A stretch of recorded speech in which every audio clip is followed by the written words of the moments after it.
Own what your thing is. Like if you're good at it, you enjoy it, people come to you for it, people ask you advice on it, that's your thing. Welcome to the Fuel Hunt Show. What's going on, Eagles? Welcome to the Fuel Hunt Show. I'm Joey, co-founder of Fuel Hunt, and today, Drew and I are joined by a friend and a colleague of ours, Pam Jordan, founder and CEO of Pivot Business Group. Pivot Business Group manages, I think, maybe like $500 million for entrepreneurs. They help entrepreneurs, and I'm speaking from experience, they help entrepreneurs demystify financials in their business, untangle financials in their business, and then they create financials that entrepreneurs can trust that really maximize profit and growth. So Pam, we are excited to have you here today. I'm pumped that we started doing virtuals because this is one of our virtual shows. I don't know if we would have been able to get together this soon since we're in different locales, but welcome to the show. We're excited. Awesome. Thanks so much, Drew. Thanks so much, Joey. I'm so pumped to talk to you guys today. So I'm going to lay the land out here, set some expectations. I want to talk about three things today. Drew, I don't know if you want to mix in some other stuff too, but I want to talk about briefly the origin story of Pam, because in my reading before this podcast, I knew you were an author, but now I know you're an author in a different vertical too. So I'm interested in the origin story of Pam and how you came to be and how Pivot came to be. So that's the first thing. Then the second thing, many in our community are considering becoming entrepreneurs. So I know in your decades of experience, you'd have some solid advice for where they should start when they want to become an entrepreneur. And then for the entrepreneurs, third thing, in our community already, what are some of the common mistakes you see entrepreneurs make, and what can they do about them? So selfishly, that's what I would like to talk about, but I'm happy to talk about anything. But selfishly, I'd like to cover that stuff because I know it would be a lot of value for our community. Awesome. Let's go. All right. So how about the origin story of Pam? What was it like growing up for you, and were there glimmers of starting a financial services firm when you were growing up, or was that something that came later? Yeah. So to start with, I'm an Air Force brat.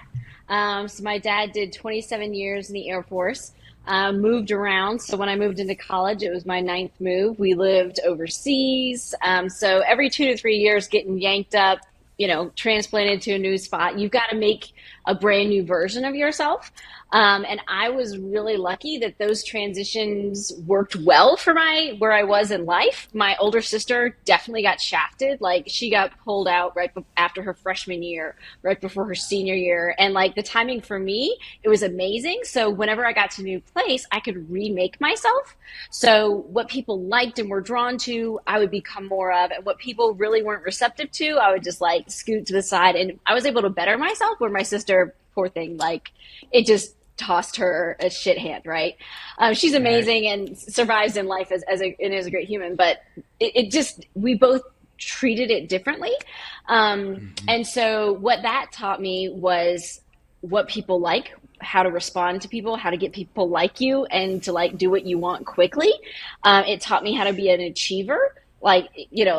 It taught me to be a hunter, because if I wanted to make friends, if I wanted to make the team, if I wanted to have someone to hang out with on a Friday night in a town that I just arrived in on Monday, I learned how to go out, connect with people, work a room, and make things happen. So that was, childhood, went to college. I thought I was going to be a social worker because my heart was to helping people. And then I did an internship, short story, met with a little 8-year-old girl who's getting abused by her mom's boyfriend. And there wasn't enough paperwork to remove her from the situation. And I was like, I have a dorm room and she can have my bed.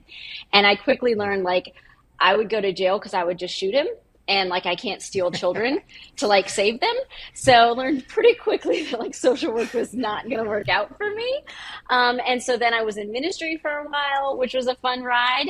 And then went into corporate. And that's where I found out that was really where I wanted to be. I knew I was either going to be in a hut in Africa or in a corner office. And I tried hut in Africa in the ministry world and it didn't work. So corner office we are. Yeah. You mentioned that, you were a hunter, and I appreciate you drawing that parallel, because I was going to do it myself. Like, a lot of the times when we define the hunt or what it means to be a hunter, we say that we're, capturing the best parts of ourselves and killing the worst parts or the lowest parts, right? So, not assuming that you had to kill low parts of yourself as you moved around, but you definitely did that, right? I You said, did. okay, look, like, these are the things that I'm going to capture and do more of, like the best parts of me that people are receptive to, and that probably bring the best out of the people that you were looking to, befriend or work with. So that's super cool. And the all of the moving and the growth that you described, it's probably a good thing, that you grew as you did, because you were self-aware enough to know that you'd shoot the guy. You Yeah. know what I mean? And ditch that career path and go a different direction. It sounds like too with those moves, and I'm not sure how old is your sister, older or younger than you? She's older than I am. She's 4 years older than I am. It's interesting. I do feel as though a lot of people in sibling relationships handle the trauma, for lack of a better word, like the all those moves were, but handle and overcome and deal with them differently. But it sounds like what you learned a lot about was emotional intelligence through essentially trial by fire, which I don't believe a lot of people take enough time to really study and understand or figure out how it can work for them. But it sounds like you just focus on working hard and being a good person, and I feel like it's really hard to dislike someone that's doing those things. Yeah, and what I've found is if you're an honest person, if you're a person of integrity and you work hard and you care about people, it goes a long way, regardless of what town, city, country you're in. Yeah, absolutely. You said that your heart, you initially wanted to be a social worker because you have a servant heart, right? For lack of like, in short, right? You like helping Yeah. other people. It seems like you're still doing that, just in like a different vertical, right? So Yeah. yeah. So you went into corporate. How'd corporate go for you? It went really well. I was actually working for a general contractor, so I was in the trades industry, Okay. landscaping specifically. So I'm actually a North Carolina landscape contractor by default because of whatever. But I will kill a tree and can't cut grass. But it's fine. I But got you. ultimately, we helped build that company to multiple millions, 99 employees. My Spanish is amazing. I can hire and fire in Spanish, but my grammar is Oh, awful. But ultimately, the company went bankrupt. The owner stopped paying attention to his numbers. And due to some bad sales decisions and some, you know, you guys know the day in, day out of entrepreneurship. Some days you make a good call and sometimes you don't. And in this instance, there was a couple of bad calls and we had to file bankruptcy. And I was able to get my guys jobs. I was able to protect the owner and his assets. And then I worked out of bankruptcy court and I was like, I have to get a job. Like, this is not cool. This is not what I want to do. And so, all along I'd had a side hustle, which I think Joey, you were talking to. I'm actually a gluten-free influencer. I live gluten-free, and so I've traveled, done cooking demonstrations. I've got Amazon bestseller cookbooks, all this kind of stuff. But all along, like, I had a heart to be an entrepreneur. And so at this point, it was like, are you going to go do another 9 to 5, or is it time for you to build your own legacy? And my husband is amazing, super supportive, solid human. We've been married 22 years this year. And I expressed to him that, like, I want to build my own thing. And he said, well, what's the worst that can happen? And I said, well, then I have to go get a job. And he's like, well, you need a job now. So see what happens. And so I went out and started doing fractional CFO, chief financial officer work for clients. And within 6 months, I was making more money than I'd ever made working for someone else, having a huge impact on my clients. And it just, how it just clicks? Like, that was the moment that Yeah. was like, this is what I was born to do. This is what I was meant to do. And that was 8 years ago. And now we have 17 people on my team. We are helping hundreds of entrepreneurs and small businesses know their numbers, increase their profit, reduce their taxes, and grow their wealth. And we love what we do. Amazing story. So you're 8 years in, right? So you've Yeah. got some wins, you've got some losses, you've got some stories, you've got some scars, you've got all that stuff. Before we jump into like entrepreneurship, As far as the other two things that I want to talk about today, in your early days as an entrepreneur, what were some of the hurdles, maybe, or challenges that you encountered? Yeah, that's what When I you're was going to first ask starting too, out.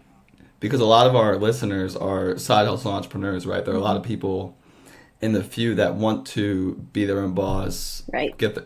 achieve freedom through financial freedom, freedom of time, freedom of relationships, like we always talk about. But yeah, so maybe some tips or like things you did to get started for them would be great. Yeah, so let me start with some, blunders that I made early on that I see a lot of people making. One is not valuing yourself enough and not charging enough. Early on, my how I charge for my services is comical compared to it is now. Like comical. So I just started out and almost was apologizing to people, be like, "Hey, I can help you. Do you want help? Sorry, it costs a little bit of money, And I see entrepreneurs do that all the time, where they're like, "Oh, by the way, I can solve this problem for you. It's like $500. Is that okay?"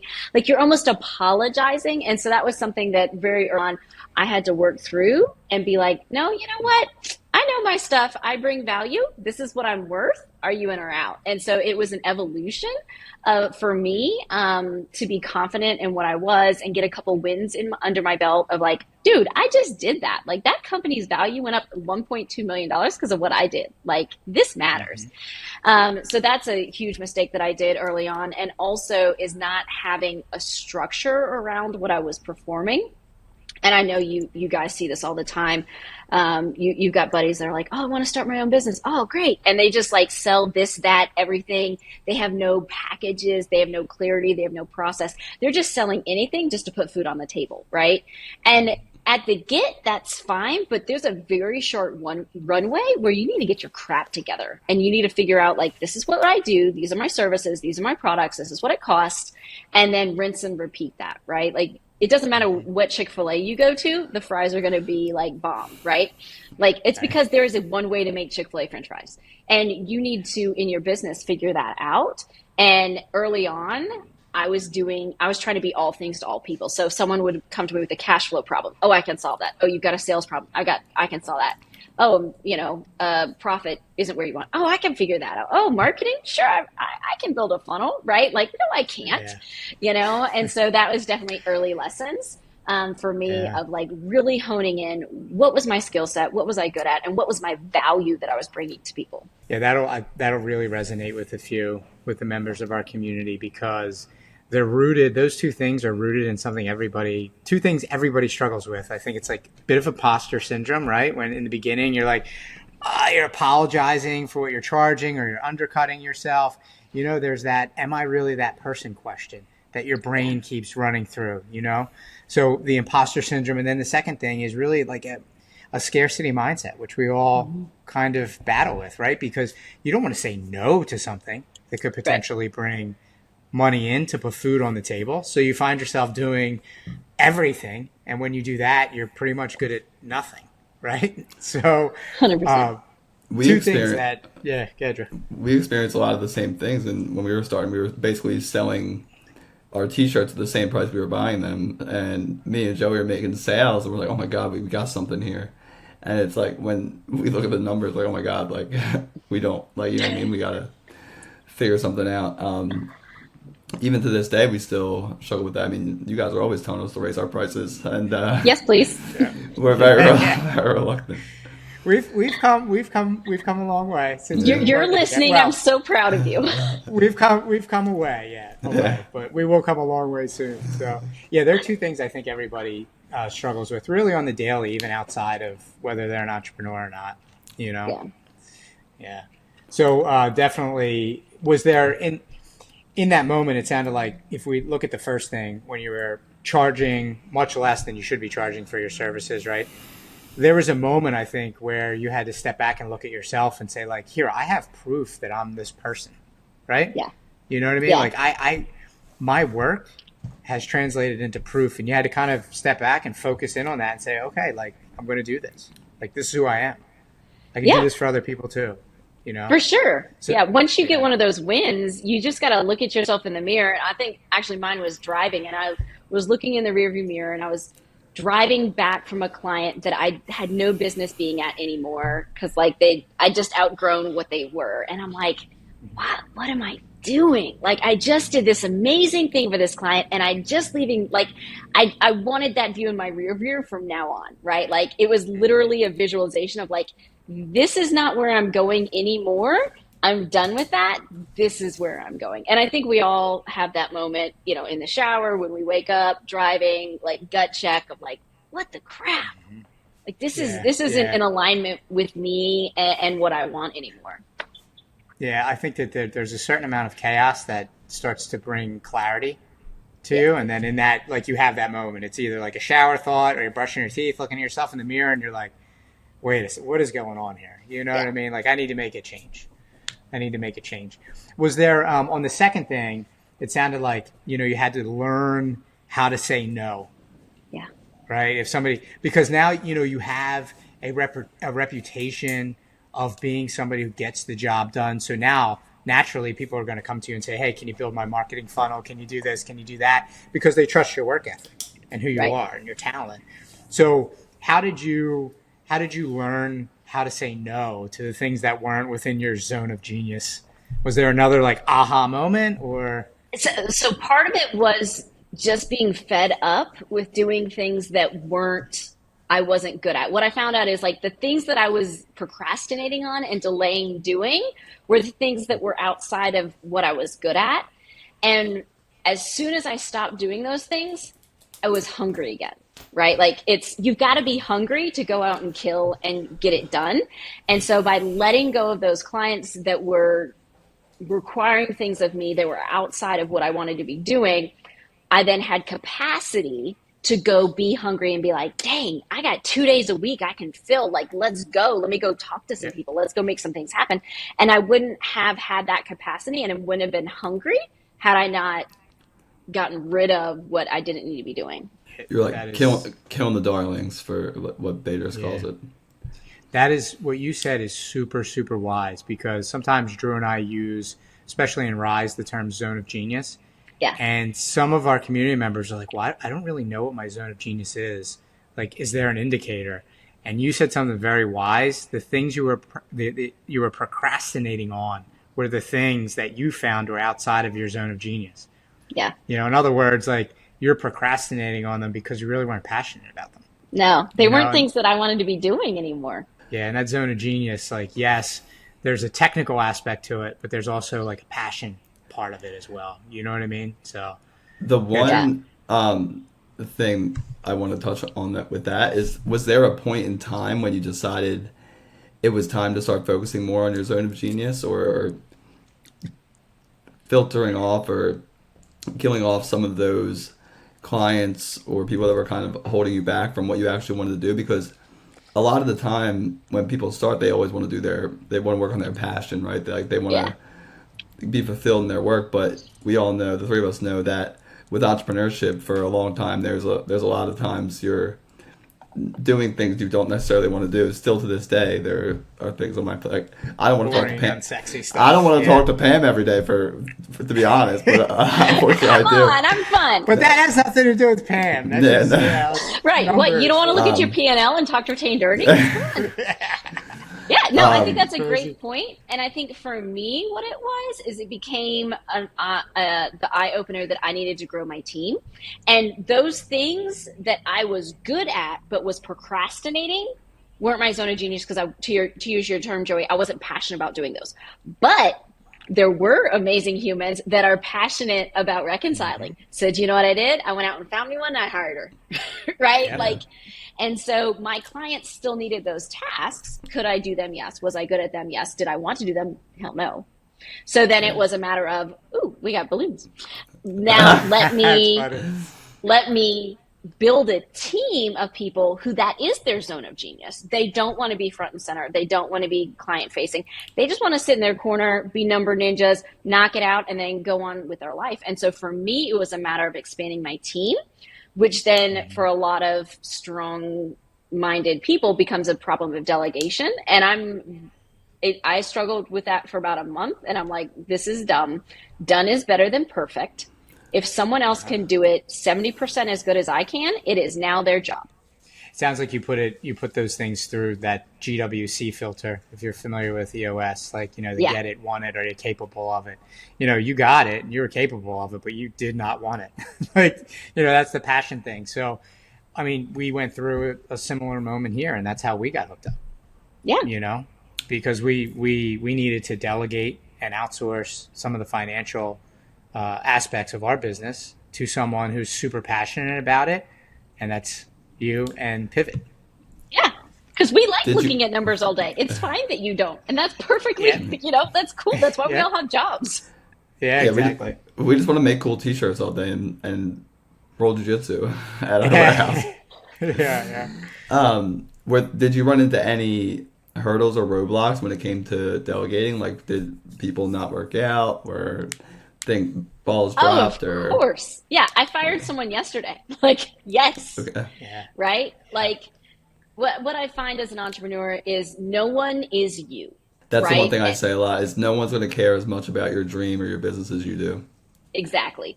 So what I had to do was create a system and a process that was replicated how I would do it, but I needed to acknowledge that not everyone is me.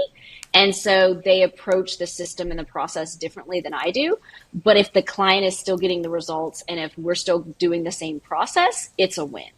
And so for me, it was having a system of like, this is how Pivot is a fractional CFO. This is how Pivot does bookkeeping. This is how Pivot does tax strategy. This is what the expectation is from the client and from the team. If you meet those expectations, everybody wins and makes money. If you don't, there's the door.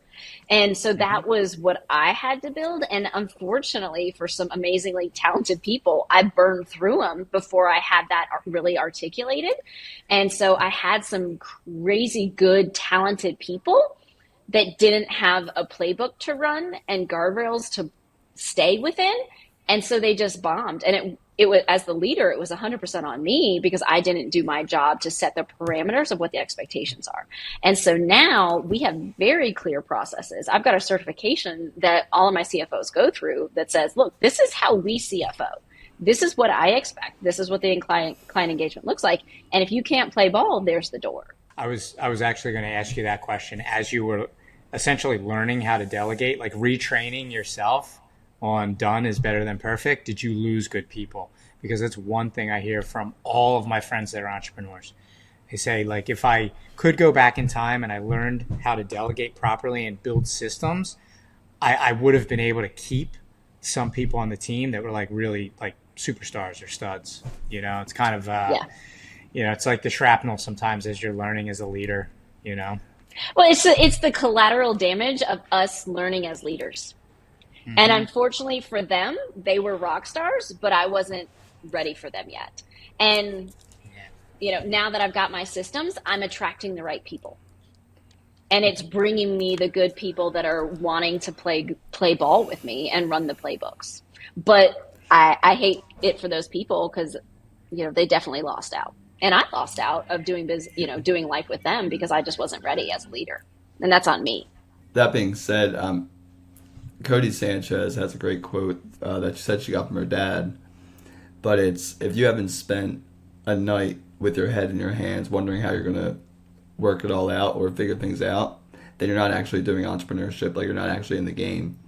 So did you ever have any nights like that in business, or like, and if so, do you mind sharing them? If not, no worries. But yeah, like, how did you get through them? I mean, I like bourbon. That's how we got through them. That helps. That helps. Right. Bourbon and red wine, just being clear. Yeah. But yeah, like as entrepreneurs, there's definitely risks that I took, decisions that I made as the leader of like, hey, we're going to do this, and made significant investments, like tens of thousands of dollars to go down this path. And then like, boop, it didn't work. And so, I mean, I've so how much time do we have? Yeah, how much time right, do we like have? I built entire companies that no longer exist. I built courses that I didn't sell a single one, and I'm easily 50K into. Right, like I've built paid webinars. I have funnels. I've built, all kinds of things that didn't pan out that cost me, where it's like, okay, well, that was an expensive tuition on how to not be a Yeah. business owner. Bye bye, $20,000. Let's Yeah. try something different next time. But as an And entrepreneur, it's all, in my opinion, it's about you have to be able to take risks and suffer the consequences and learn from them. I tell people I don't lose, I either win or I learn. And sometimes the learning costs more than others.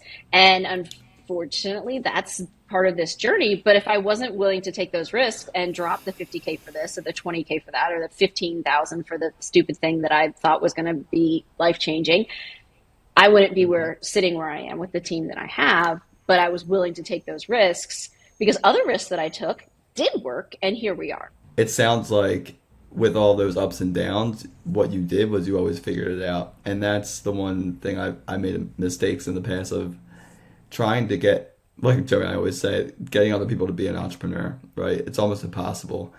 And entrepreneurs don't always necessarily have the best plans or make the best calls or take the best risk, but they literally always figure it out.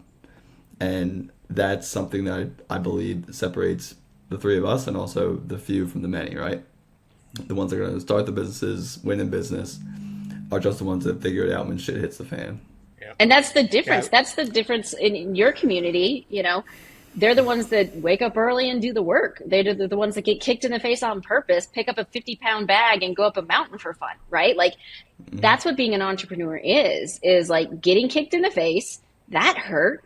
Next time I'm going to block it, right? Like that's what business is. And the other guys are sitting at a desk in a cubicle right now. I love that quote. You don't lose, you either win or you learn. I think that if you haven't had that night where you've had your head in your hands yet, you think that the learning is kind of like classroom learning, where you're sitting in a desk and you have a marble notebook and you're just writing some great shit down that you learned. But it's not. It's like painful. It is painful. It's like getting kicked in the mouth. You know what I mean? And it leaves you either in a spot where you're going to quit or you're going to continue much smarter. You know what I mean? And that's definitely what we do as the few. You had something, Drew? No. I just wrote something down for the end. I got you. So entrepreneurs in the few thank you first and foremost, thank you for being vulnerable and honest about some of the mistakes you've made, because many times when we introduce someone like you, founder and CEO, profitable, thriving business, right? We're a client of, it's natural human nature for people to think that you are in some way special, or not to say you're not. We love you to death. You have great energy. We love you to death. Super talented. But you know what I mean? People start to think that you have something special, like you have some kind of special sauce that let you just turn the heat up really fast, bake the cake, and now you're just loving life. You being vulnerable and explaining some of those mistakes grounds you and gives people the real story. So we appreciate that.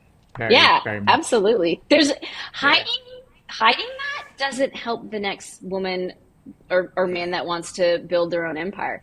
Like if we all just put it out there and share who we are, like, let me tell you my mistakes so you don't do it.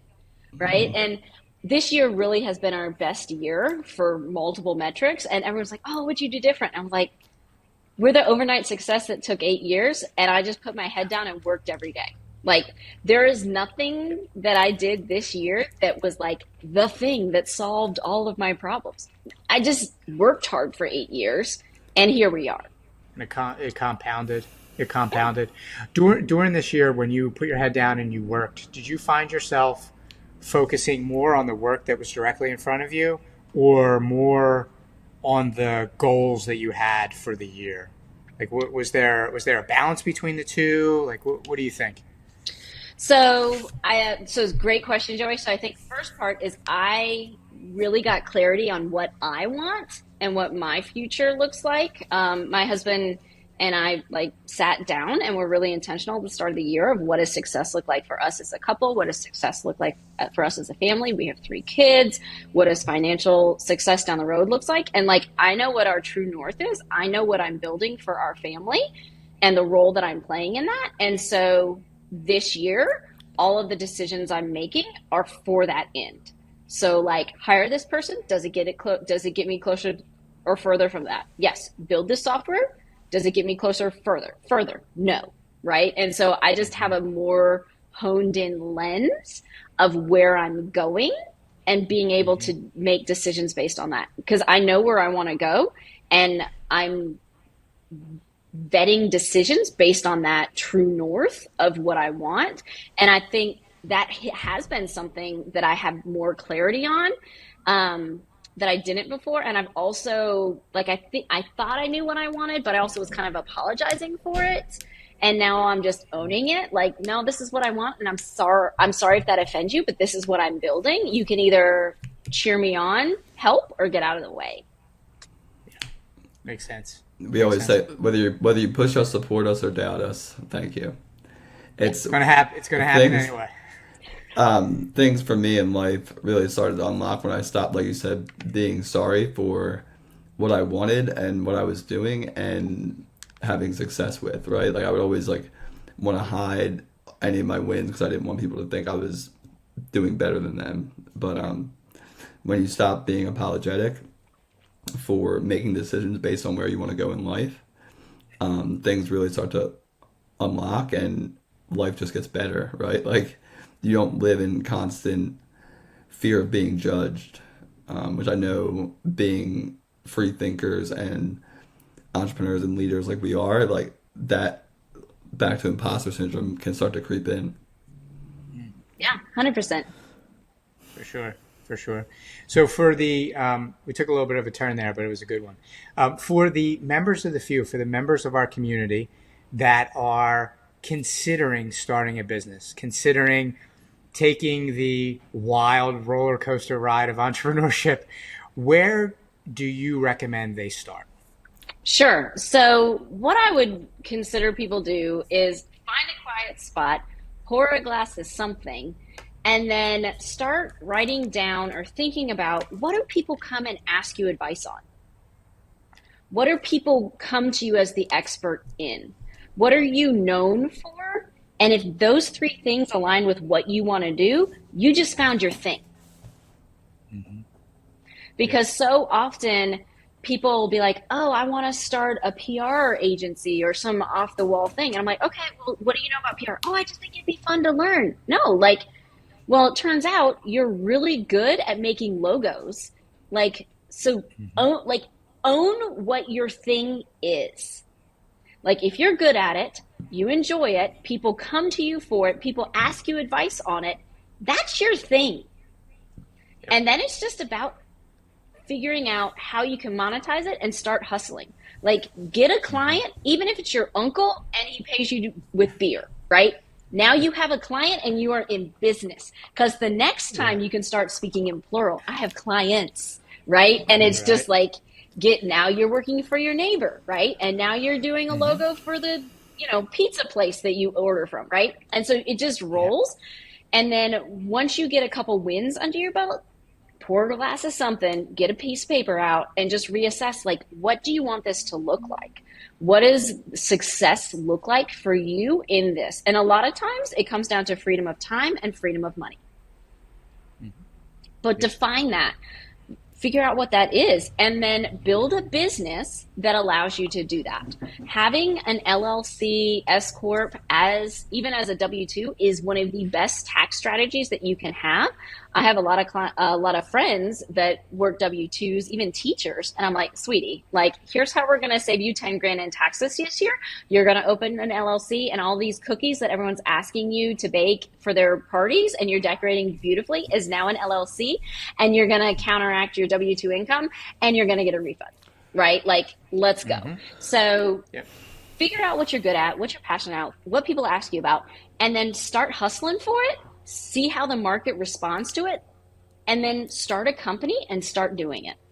Because I talk to high paid W-2 people that are wanting to start entrepreneurship. I mean, I talked to a freaking guy that works at Apple and he's making $430 a year, but he's really passionate about the med spa space and healing like athletes and cold plunging, hot plunging, red lights, and like all the modalities.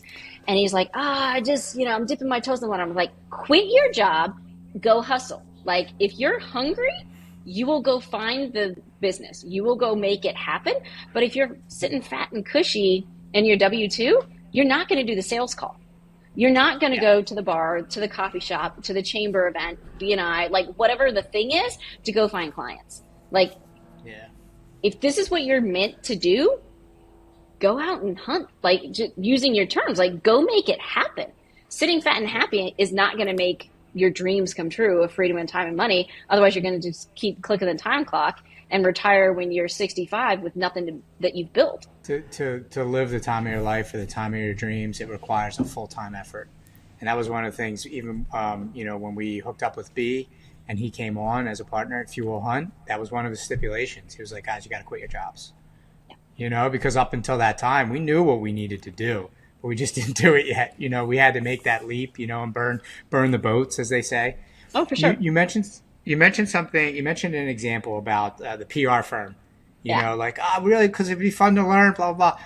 I in Rise and in some of our coaching calls, we hear that all the time. Right? People, I believe, are busy living the lives of other people because they're spectating on social media and this and that, and they see something that's fun, enjoyable, profitable that someone else is doing that's like tertiary to their thing. And they say, well, that would be fun. I should go, do that. But it's not the truth. I think that's where your recommendation of like sitting down and going through those 3 questions, very similar to there's a Japanese process of like finding your, sitting down and going through those 3 questions to really like dial in your awareness and like find your thing. Because otherwise you're going to go off and do some other thing, and entrepreneurship is hard enough when you're doing something that's outside of your zone of genius. You know what I mean? You're going to really spoil entrepreneurship for yourself. Good. Joe. Go ahead, Drew. Back to when giving advice to people that are looking to start. A bit of advice I give to people, and I'm curious for your where you stand on this, because your initial statement of needing to charge the right price from the beginning. I advise people to get their first few clients, like, do it for free, because you did mention that doing it for your uncle in beer. Do you also agree that when you're getting started, like, we gave away our first 50 shirts for free, right? Like, and I'd say, for instance, my friend just started a personal training company, and I was like, dude, train people for free, meal plans for free, do what other people are doing and charging for, and you're doing it for free. Do you also agree with that until you find the right time to start charging the right price? So I agree 100% for 99% of scenarios. So for the most part, most entrepreneurs just need to know that they can do it. So talking about the imposter syndrome, Joy, that you brought up earlier, like, you just need to believe that you can do this thing and you bring value to the marketplace. And once you know that you bring value to the marketplace, start charging. So like, for the personal trainer, go hustle, find someone who's influential, who has a decent following, be like, look, can I train you and you do a testimonial video, right? Yeah. Can I put you in my social media? Your buddy would be like, yeah, absolutely. Here's my before, here's my after, all that.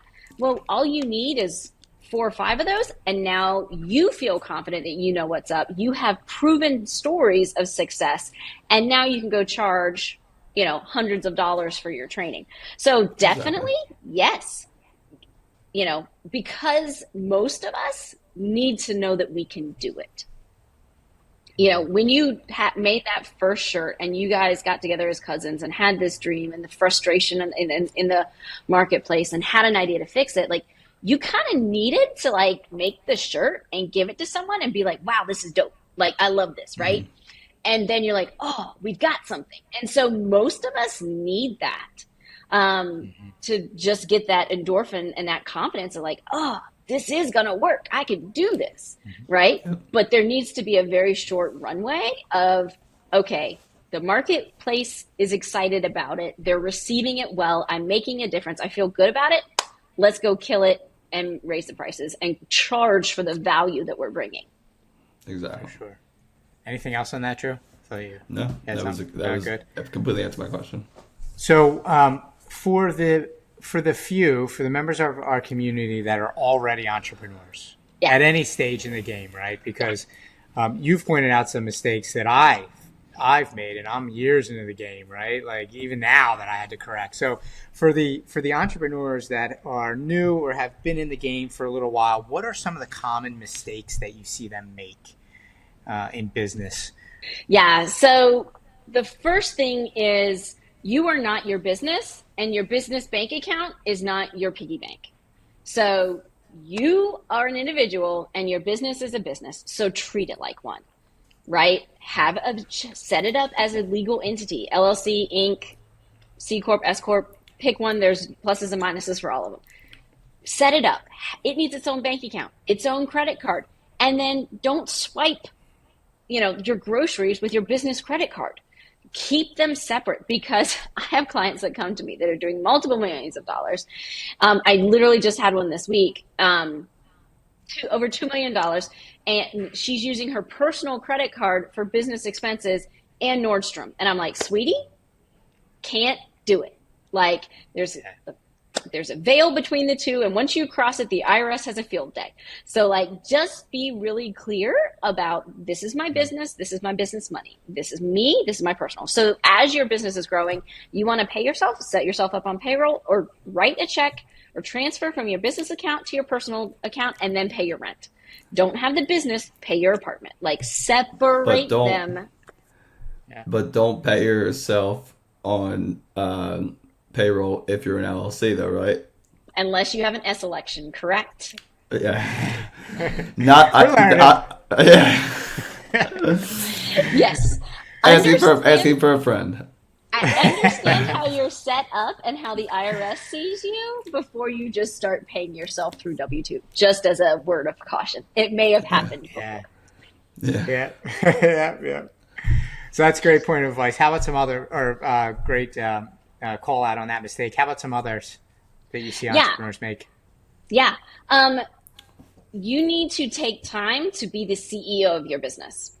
Even if you're bringing in a couple grand a month, you still need to be working on your business and not just in it. Drew, you talked about this. Like, you don't want to meet with me every day because you don't want to stare at numbers and budgets and forecasts and cash flow and blah, blah, blah. I get it. But as the CEO, at some point, you need to put on that hat. And even when people are just starting out or been in business for a while, you need to, like me, myself, like Mondays are my CEO days. That's when I do what I need to do to work on my business. That's when I meet with my leadership team. That's when I check in with my department heads. That's when I make sure invoices have been paid. That's when I make sure invoices have been sent. This is when I make sure my sales team is meeting their metrics. This is when I make sure my social media is scheduled out, right? Like, I need to work on my business, and otherwise that stuff's not fun. Like, I don't want to go to all those meetings. I love my team, but I don't want to sit there on Zoom for 4 hours. But that's what's required of being the CEO, right? And so a big mistake is I see people are so busy hustling in their business and doing the work of their company that they forget that they're the leader of their company. And so it doesn't matter if you have 0 zeros or 8 zeros, you still need to lead the business and spend time working on it and looking at the big picture of where your business is going. Otherwise, your team's going to be like, what are we doing? Where are we going? Why are we making this decision? Blah, blah, blah, blah, blah. Like, you know what it is to lead for people to follow you? You have to cast vision. You have to be clear on what's going, where you're taking this business. Otherwise, people are going to be like, you don't know what's up. I'm out. And that's a great point. We like to say all the time, one of our mantras is no one owes you, no one owns you. And you got to own your shit, right? Like, own everything in your life, every variable. It's the same with fitness, health, jiu-jitsu. Like, you can't only do half the work, right? Like, you can show up every day and swing the hammer and service your customers, but if you're not doing the hard work in the kitchen, right, or getting your mind right, or studying film, you're never going to progress. So I do believe that concept of extreme ownership applies to any and all areas of life and business. Yeah. Absolutely. Yeah, working in your business and working on your business, very important delineation. I feel like the working on your business also has a counterpart of working on yourself. And I think that's what Drew was kind of hitting on. Because it's very easy to distract yourself by working in the business.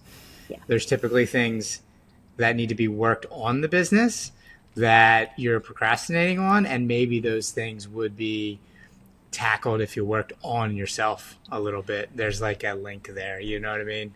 And I think that's In why my mind. a lot of Yeah, that's what people, we call it. especially contractors too, Pam, and you can testify to this maybe, but they that's how you don't go from being Pam the accountant to Pam the CEO of Pivot Business Group, right? Like you never really build real wealth or freedom of time, money, and relationships because I draw back to contractors a lot because you see them, right? They line up the jobs for the week and that's the jobs they do for the week and they have maybe one person that comes in and helps them out. And they never really think of looking at this picture or what they actually want to see their business become. Yeah. So they just created a job. They created a job for themselves, a hard job. Yeah, Yeah, for a sure. lot of For times sure. I see people starting out, and you're right. Like they started the business because they think they could do it better than their boss, or they wanted to make more money. And really, in fact, because they're not playing the game of business and not working on their company, they're just a glorified employee of their own job, and they suck as a boss. Like their boss is an idiot because they're not leading the charge for them for the business. And that's what a lot of For sure. 1099, like, oh, I'm going to be a contractor, I'm going to make more money. Okay, but then you hire an assistant or some 1099s. Well, you're just a bad boss for yourself. How about another mistake? Let's keep it rolling. How All about right. another mistake? I know you got another one. I sure do. Not building it to sell. Every business needs to be built with the end in mind. Even if you never want to sell it, you want to turn it into an ESOP where, it turns into employee owned, or you want to pass it down to the next generation. Every business needs to be built to sell because then you need the right people, you need the right processes, you need to have profit, and you need to have all of the structure of that so that you can have freedom of time and money. Because if you are the business, you don't have freedom of time and money. Because if Joey goes on vacation, sales goes on vacation. If Joey goes on vacation, operations goes on vacation. But if Joey wants to go on a 2-week ruck through Peru, like you've got to have your business built to sell so that those systems, the teams, and the profit are in place so that you can live that life. And too often I see entrepreneurs where they are everything to the business and they are not building it to sell. They are, by definition, every invoice has to be approved by them. Every proposal has to be approved by them. Every decision that everyone makes. And you are knocking your team at the knees if that's how you're running the show, because you can't go on vacation. Everyone's relying on you and no one feels empowered to take ownership of what they're doing within your business. So build your company to sell so that if someone comes in and says, hey, Drew, I'm private equity. We love what you're doing. We love your brand, the community we align 100% with. Here's a big fat check. You and Joey go right off in the sunset. If you don't have your house in order, you can't accept that check. And I've had conversations with clients who've had an offer on the table.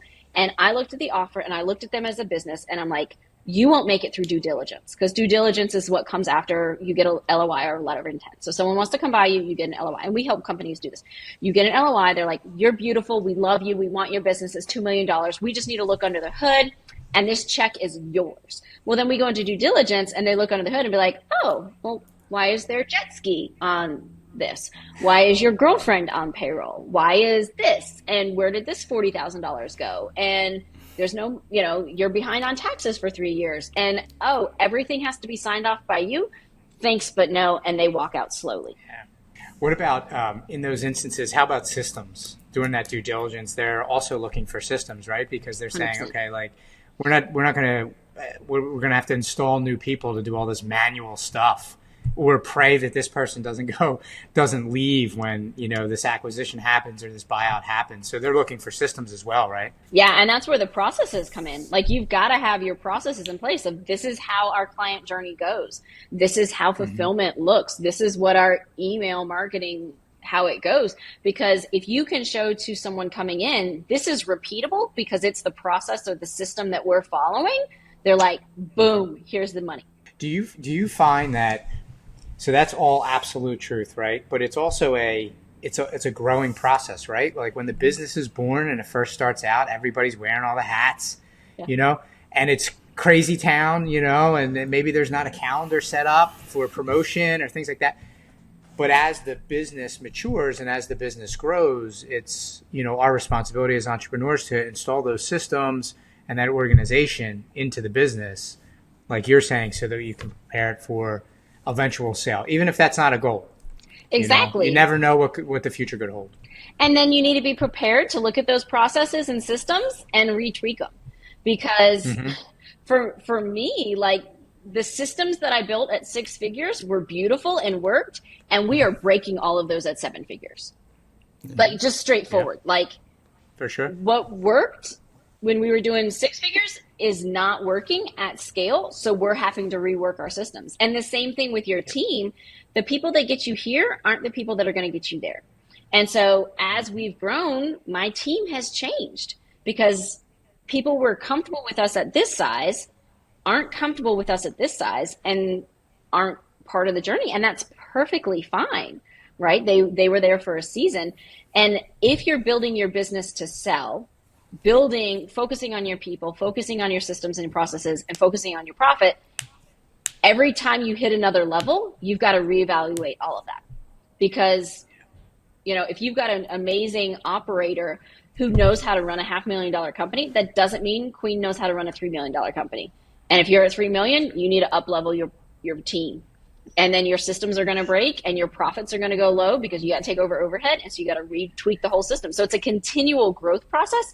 Like you're never done as an entrepreneur. You're never done as a business until you're in the ground or you get a check and walk out the door. Yeah. It's a life cycle. There's like growing and dying throughout the entire process. And we talk a lot about business growth and growing and scaling and all this, but we don't often talk about the things that need to die in order to grow, and scale. So, yeah, very important point. Got some, Joe? No, some for the end, but I mean, you want to bless us? That was 3. You want to bless us with another mistake, Pam, that you see entrepreneurs make? Oh my gosh, there's so many. How about when? Take it. Yeah. Not paying attention to your numbers is something that I see. Because I talk to entrepreneurs and they're like, oh, I have people for that. Oh, I have a bookkeeper. Oh, I have an accountant. Dude, it's your money. No one's going to care about your numbers the way that you do. And just because it's being handled by somebody, it's your numbers. It's your money. Like, you guys know this. If shit goes south, they're coming after your house. You signed on those loans. Not, the person in the warehouse that's packing boxes. And that's what a lot of people as entrepreneurs, they think, oh, well, I'm big enough now that I don't have to worry about my numbers. So, I'll meet with my accountant at the end of the year. That's too late. Like, you need to pay attention to the cash flow. You need to pay attention to your money. Numbers tell a story. And if you don't listen to that story, you're going to make bad decisions. You're going to make bad hiring choices. And you're going to take risks that you shouldn't have taken because the story was not allowing you to make that decision. And all of us, all of us have those stories, Drew, to your point, like head in the hands, up all night because you can't make payroll because you made a call and it was a bad one. Well, a lot of times it's because you weren't paying attention to numbers that would have told you, don't freaking do that. You don't have the cash for it. And a lot of that goes back to doing the hard work in business and in life too, because a lot of the times those numbers aren't telling the story that you want them to tell. So you have to choose action over avoidance and actually look under those metaphorical rocks and see what's under there, even if it's not what you hope is there, right? Yeah, for sure. Definitely. For sure. So one thing that as we bring this in for a landing here, this was great. I can't even believe almost an hour's went by. One thing that I think I failed to mention in the beginning was that you're an author, right? I think I failed to mention that. So you're an author on the finance side, right? So you do have a guide for entrepreneurs, right, to help them What's the name of that book, and where can people find it? Yeah, absolutely. It's called Start with Profit. And you can just go to pamjordan.com book, and it's right there. It's a free download. It's on Amazon. It's like 60 pages, so pour beer, pour bourbon. You can get through it. It's easy read. But it's got a lot of nuggets, and it talks a lot about the things I talked about, the team, the processes, the profit, all those things, understanding what your goal is, so you can build the foundation for your business. Got you. And then I have a fun closing question for you. But let's talk about the other books, because there are other books as well. There are cookbooks, right? Yes. So why don't you just, like, 1 or 2 minutes, just tell us a little bit about that, because that intrigued me. Yeah. So I live gluten-free because I have an autoimmune disease called celiac disease. So I woke up and one day was told I could never eat wheat, flour, rye, or barley again. And I don't know about you, but that's like in darn near everything, right? Like everything that's good, pasta, bread, seafood, like breading, anything fried, beer. And so I was like, what am I going to do with my life, and how am I going to survive? And this was 12 years ago now, and I was a busy mom with toddlers. Like, I did not have time to bake from scratch. And so I learned how to adapt my normal cooking into gluten-free, and created a blog, and now 6 cookbooks on how to live this way, and have, like I said, traveled the country speaking at conferences, doing cooking demos, teaching people how to live gluten-free. And I do that because this is how I have to live my life. And I found that there was a lot of busy moms out there who were trying to feed their families. They were like, how do I make pasta and lasagna in a way that a toddler is going to eat it and it doesn't taste like crap? Right. And so that's what I did. And I still do it, not as actively, just because Pivot's taking up so much of my time. But the social media is still out there. So if I'm traveling, I'm showing people where to eat and what I'm cooking and all those kind of things. Very cool. I know some of those moms, so I'm going to share some of your books with them. I love it. Thank you. Well, fun fact. I mean, as you know, Joey, I'm super into the health and fitness, the biohacking space. But it is to my belief in reading that none of us are supposed to be eating gluten actually as a human species. It's actually like a man-made thing, not like a natural food. But that's for a different pot. We'll bring you back on for a health. Yeah, we'll bring you back on for. We can do a biohacking and nutrition talk. I love it. I do. So we've been on a few podcasts, and people have asked us these like lightning round questions. Yeah. So I was on one like a couple weeks ago, and they asked me these questions. I wanted to forward them along to you. I thought it'd be a good thing to add to our podcast. So I have 3 questions, questions, and then a bonus question. I haven't seen your questions, but add another question, because I have a fun question too. All right. So we'll do 5 questions. So the first one, Pam, what is your favorite quote? Oh, so you're going to love it. I'm not supposed to tell a story. I learned it from an Army general.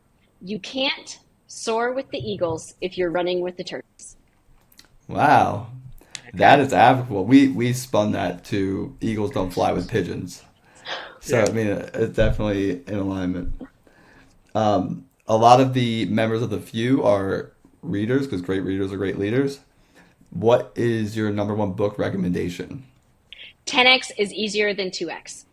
Oh, I have that one right here. Great recommendation. Great read. What does Few Will Hunt mean to you?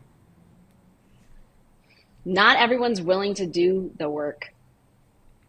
Being an entrepreneur, being a leader, being impactful in your home, being impactful in your marriage takes work. And there's a lot of people that make excuses instead of get up and hustle and make it happen.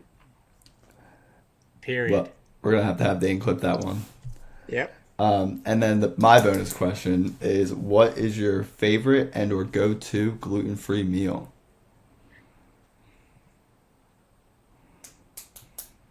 I mean, I just use gluten-free ingredients. So I really love pasta. So I've been doing a lot with quinoa pasta and brown rice pasta. And then I make like baked ziti is probably my favorite. I love baked ziti. I just use gluten-free pasta. You ever do a chickpea pasta? Is that gluten-free? I think it is. Yeah. Like the bonanza, chickpea. Yeah. Cuz, what's your question? My bonus question's in line. What is your favorite bourbon? I heard you mention bourbon a couple times. Yeah. So for like weekday drinker is Buffalo Trace, but super hard to get, right? So if not, then I really like Woodford Reserve. Like if we're gonna go, like let's pour some Blanton's. But you know, Solid. that's like Yep. special occasion. Yeah, Got you. Got you. Yeah. Joe, My bourbon days are behind me, but I was a big fan for a long time. So I respect those answers for sure. good. Got This was amazing. I had fun. We talked about PamJordanBook.com, was it? Just PamJordan.com, and that .com? will direct them to my book, to Pivot Business Group, to learn more about my team, all of our services. PamJordan.com, super easy. Excellent. Excellent. Thank you for joining us today on the show. Thank you for all of the hard work that you do with us and through us and on us at Fuel Hunt. I just literally had a coaching call last night, and I recommended you and your group to her Awesome. because I know that you will be able to help them, like I said, untangle, demystify their numbers and help them grow. So keep I a love lookout for that recommendation coming in. I love it. This has been so much fun. Yeah, this has been a great hour, great conversation. Appreciate y'all. Oh yeah. Oh yeah. Well, we're going to bring you back for the health and wellness episode version of the episode. So Yeah. you'll be back. The I love celiac it. influencer version of Pam, not the pivot Pam. Yep, I love it. Let's do it. exactly. All right, I'm going to leave the few with a reminder. Always choose hard work over handouts. Always choose effort over entitlement. Remember, no one owns you. No one owes you. You're one of the few. Now let's hunt.